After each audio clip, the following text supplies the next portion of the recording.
Engagement అయినప్పటి నుంచి ఏదో ఒక సెన్సేషన్తో శోభిత వార్తలలో ఉంటున్నారు. మరోవైపు వేణుస్వామి వీరి వివాహ బంధంపై అప్పుడే లేనిపోని వీడియోలు తీసి వీరిద్దరూ కూడా డైవర్స్ తీసుకుంటారని బాంబు పేల్చారు. ఇది కాస్త రచ్చగా మారింది.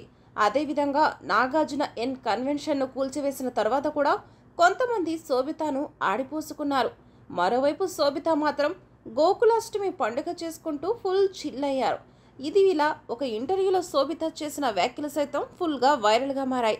ఎంగేజ్మెంట్ పెళ్లిపై శోభిత తాను ఎప్పుడూ కూడా ఇలా జరుగుతుందని, పిల్లల్ని కరడం పైన కూడా ఇలానే అని ప్లాన్లు చేయలేదని సరదాగా మాట్లాడారు. అదేవిధంగా తనకు సంప్రదాయాలంటే ఎంతో ఇష్టమని, తన ఎంగేజ్మెంట్ కూడా అలానే జరిగిందని కూడా శోభిత చెప్పుకొచ్చారు. కానీ కొంతమంది మాత్రం దీన్ని కూడా ట్రోల్ చేశారు. శోభితకు పిల్లల్ని కరడం ఇష్టం లేదన్నట్లు ఆమె చేసిన వ్యాఖ్యల్ని పూర్తిగా వక్రీకరించారు. దీంతో శోభిత వార్తలలో నిలిచారు. తాజాగా మరోసారి శోభిత బేబీ బంపుతో ఉన్న ఫోటోలు ప్రస్తుతం సోషల్ మీడియాలో హల్చల్ చేస్తున్నాయి. కొంతమంది పెళ్లికి ముందే నాగచైతన్యకు కాబోయే భార్య బేబీ బంప్ ఏంటని కూడా వింతగా చూస్తున్నారు. అయితే ఇక్కడే చాలామంది రసంలో కాలేశారు.